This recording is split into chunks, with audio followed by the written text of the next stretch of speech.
Are you a new player who doesn't really understand what Conquest is? Or are you someone who's returning to the game and you just don't understand it and it's very confusing to you?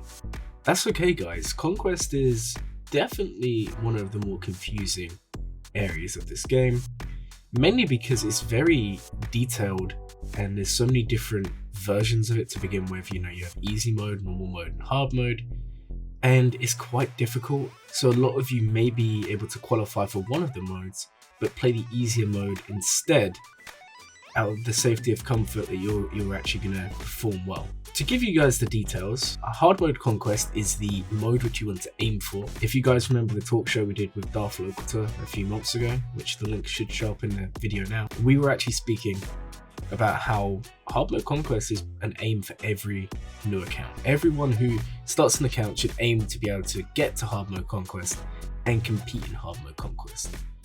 The hard mode Conquest requires 4 million GP, but it also enables you to unlock these new characters such as Malgus, such as Commander Ahsoka, such as Maul, and also the new character who's just been announced, Admiral Trench. If you perform well and you complete all the feats, you should be able to unlock these characters in the space of 3 conquests. However, if you don't, and you take your time, you're looking at anything from 3 to 6. After the 6 conquests come around, those characters are actually leaving, and then you'll have to wait. All is not lost though, guys. You can still buy them through the Conquest store for 5 shards each time.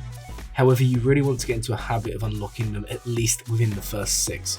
Obviously, some people will be able to get them in the first 3, but a lot of the time, some of the feats are geared towards newer characters, so it does take a lot of planning and coordination to make sure you make it towards the end. Now, some of you are probably wondering, well, Glurmit, I'm actually only 3 million GP or 1 million GP. How do I do this and what am I doing wrong? Well, firstly, you're not doing anything wrong. Like I said, there are 2 other modes to Conquest. There is normal mode and there is easy mode. The only downside here is the final crate of the mode which you're in.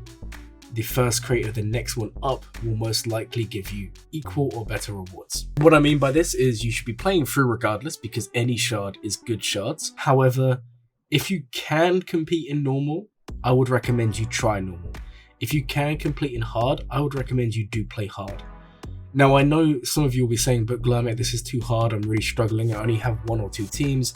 That's okay. As long as you plan it out and really coordinate your strategies and do some research, the feats are always available beforehand because you can see them in the Swaggo data mines. So always look at the feats in preparation and see if you have any of the teams, because you will find a lot of the time you can actually beat some of these feats with very low stars, very low gear. In fact, there was a video that I posted and some other people posted, which showed the Inquisitor feat many conquests ago being beaten with like gear 2 Inquisitors. So there's always a way around this, guys. It just takes a bit of planning, a bit of coordination, but it's very important that you do this. Now, some of you may also be wondering, well, is it really worth playing Conquest? Conquest boring?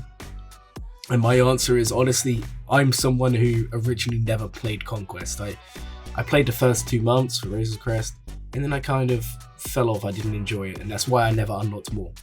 I almost have him, but it's completely overdue. And this is where I come to you guys and I say, if you can play it and you do have the time, you've just got to bite the bullet and just get through it, guys.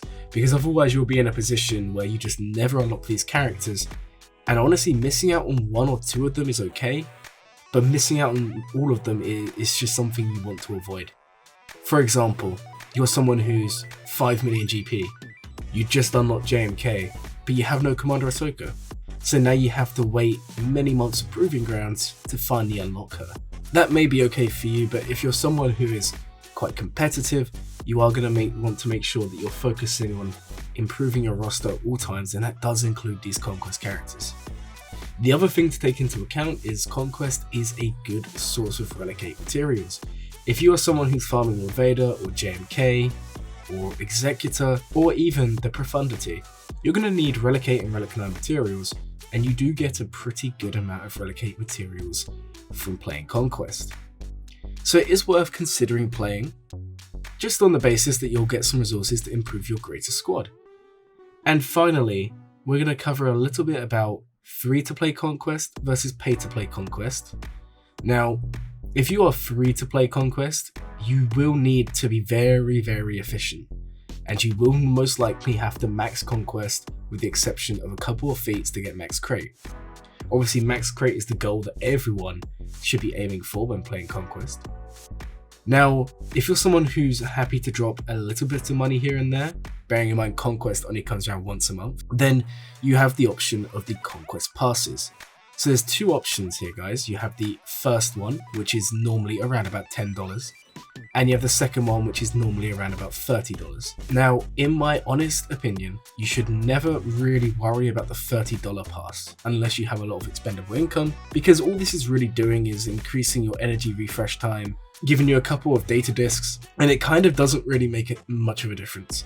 Now, the first tier still unlocks you the Conquest pass, it still unlocks everything in that sense, and the reason why I would actually recommend you buy this, if you can, is because not only are you going to be getting more shards of the character, which will mean you don't have to max out Conquest necessarily, you may be able to get away with missing out on 1 or 2 max crates, but it also gives you Omicrons, and we all know how important they are to success, especially considering Conquest characters usually have 2 or 3 Omicrons that they need to have applied.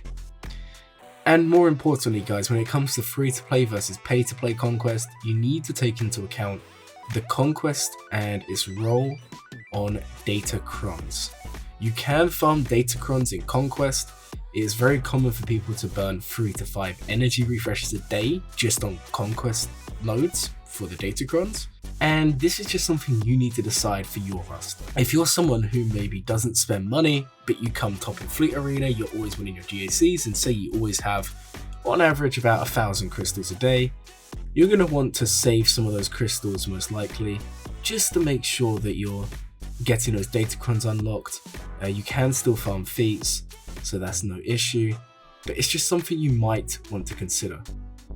Just the last thing I want to say, guys, is if you're playing Conquest and you want to max without the $25 to $30 pack, you're going to want to make sure you're saving at least 3 energy refreshes a day. By doing this, you'll be able to guarantee that you have enough energy to get through and max Conquest. If you want to plan this out more, because I have talked about a lot of planning in Conquest, if you have a Hot Utils subscription, which I know a lot of you probably will have, or some of you may not, but if you do have one, you can actually go on their Conquest Planner and you can see exactly how many banners you need to make it from the first section of Conquest to the max crate. And this is very important, guys. Like I said, Conquest is a marathon, not a sprint, and it's all about planning and making sure that your roster is suitable to be able to get there. Now, if you're interested in more Conquest videos, maybe check out this video. And if you want to see someone else who's a content creator for Sorgo talk about possibly the best team for Conquest and making sure you hit those max crates, check out the video linked in the description. Thank you everyone for watching. If you've enjoyed the video, please consider liking and subscribing, and I hope you all have a glowing day.